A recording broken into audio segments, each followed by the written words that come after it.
It's ChatGPT. How do I protect my wife from my mother? ChatGPT responds, are you from Pakistan?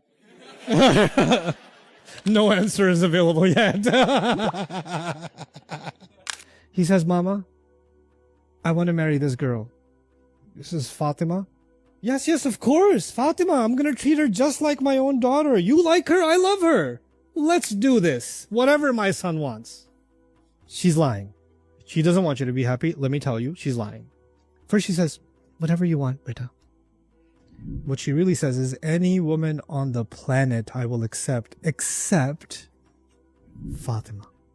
And when he marries Fatima, the mother starts throwing some comments, some jabs, some little bit of here, little bit of there to annoy Fatima.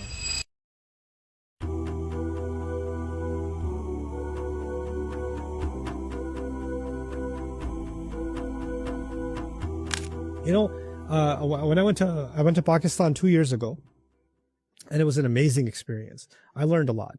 I'm from Pakistan. I love Pakistan to death. And I discovered a lot of things about Pakistan. And one of the things I discovered about Pakistan is, I heard some of the dumbest conversation I've ever heard in my life, and some of the smartest conversation I ever heard in my life. The entire spectrum of human intelligence was before me in Pakistan. Right? But one of the craziest things I discovered about Pakistan was that people are depressed in their families. Like, family life is very depressing. And why is family life depressing? Because mother-in-laws hate daughter-in-laws, daughter-in-laws hate mother-in-laws, the men are tired of everything, they hate everyone. And but why is all of that happening? Because nobody has a higher purpose than establishing their territory inside the family. The ultimate objective is, who's boss around here?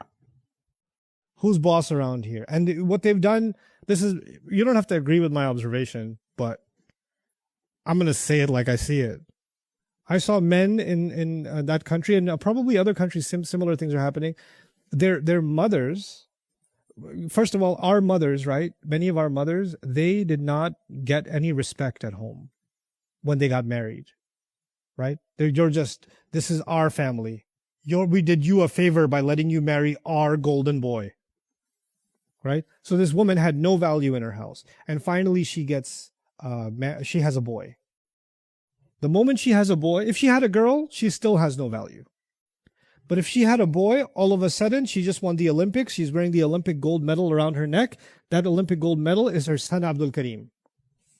Right? All of a sudden, she has value because she has a what? A boy. Laws are treating her differently.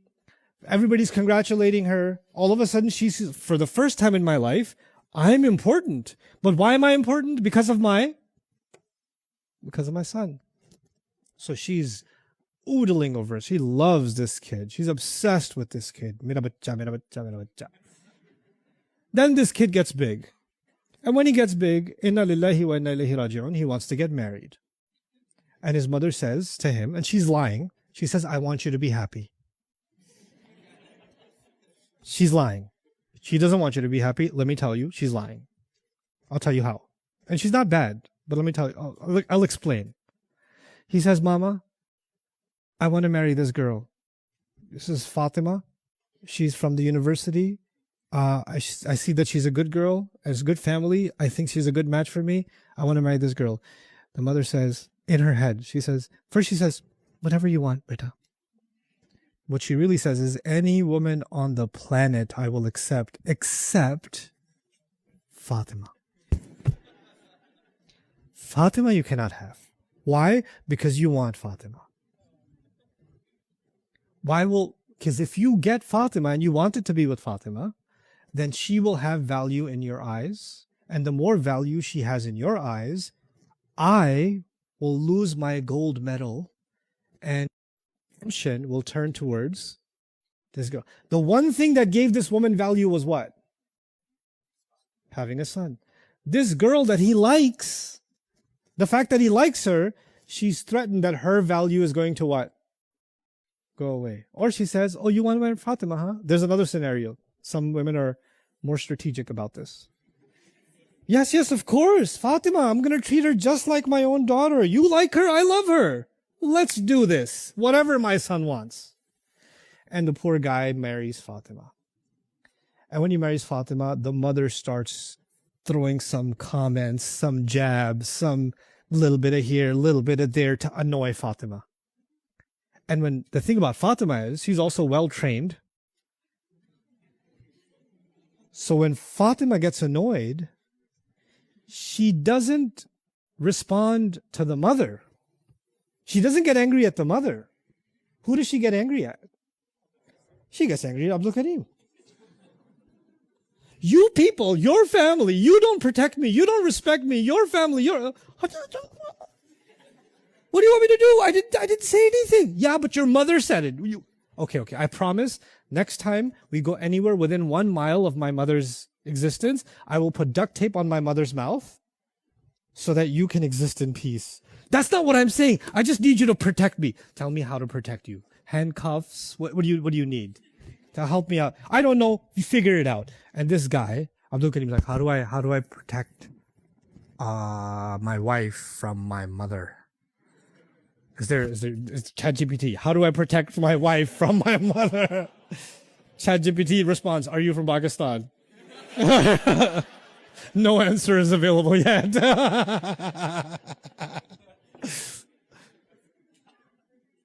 But let me tell you why the mom is doing that. The mom is doing that because she knows the girl is not going to respond to her. The girl's going to respond to him. And then their marriage is going to get ugly. And when their marriage gets ugly, finally the boy will come running back to who? Mom, you were right. Fatima wasn't good for me. It's okay, beta. Girls nowadays. It's okay. Now I'm telling you this crazy story in the middle of Surah Al-Muddathir for a reason.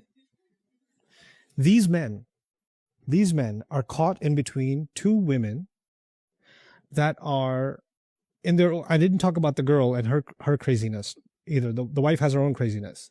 Because if you have a problem with, if the mother is saying something to you, are you an adult, Fatima? Yes. Is his mother an adult? Yes. Two adults have a problem with each other. What do human beings do all over the world when two adults have a problem with each other? No, they don't fight, they talk to each other. Adults, not 3-year-old. Stop having your dreams come true. I'm going to leave you guys in here. Here's a sword. Here's a knife. Here's a couple of baseball bats. I'll be back in 3 hours. Figure it out. When two adults have a problem with each other, they talk to each other. But no. The mother will say to Abdul Kareem, oh, your wife owns you. She just owns you. You just want to disrespect your mother for your wife. And the wife, Fatima, will turn to Abdul Kareem and say what? You're just a mama's boy. Your mother owns you. So Abdul Kareem just hit the lottery. His mother is lighting him up.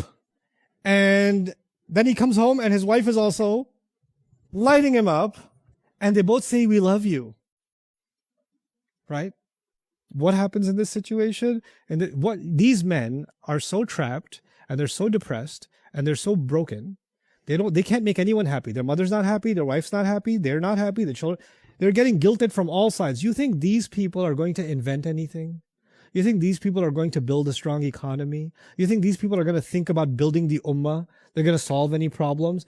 80-90% of their energy is lost in petty, useless, pathetic, childish drama, right? Why? Because nobody in that family has a higher purpose. So what's their ultimate purpose? Their ultimate purpose is who has more influence over poor Abdul Kareem. And Abdul Kareem is starting, inside his heart, he's starting to hate everybody. He just hates everybody. He's just lost it. This stupidity. Why? Because there's no higher objective. Nothing. And so now you have to have sabr with your family. Right? We need to break away.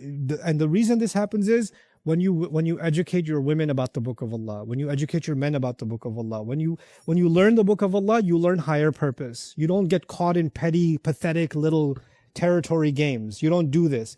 And if this was just one family and one family situation, I wouldn't even be talking about it. If it's 10 million, 20 million, 30 million, 50 million families, 100 million, nearly 1 billion families around the world caught up in this nonsense. Do you see how we're paralyzing the ummah? We don't need an enemy to destroy us. Do you see how much this problem gets bigger and bigger? When Allah is giving us a higher goal, there's a deen to be served. Muhammadur Rasulullah sallallahu alaihi wasallam left this religion for this ummah to carry. This ummah. And this ummah is busy with other things. Other things that have zero value. If we don't snap out of this, then you're never going to get to wali rabbika fasbir. We're never going to get there, you know.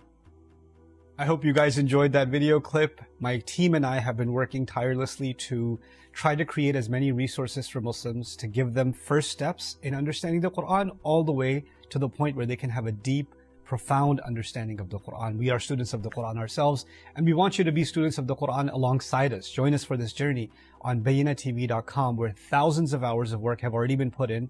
And don't be intimidated, it's step by step by step, so you can make learning the Quran a part of your lifestyle. There's lots of stuff available on YouTube, but it's all over the place. If you want an organized approach to studying the Quran beginning to end for yourself, your kids, your family, and even among peers, that would be the way to go. Sign up for bayinatv.com.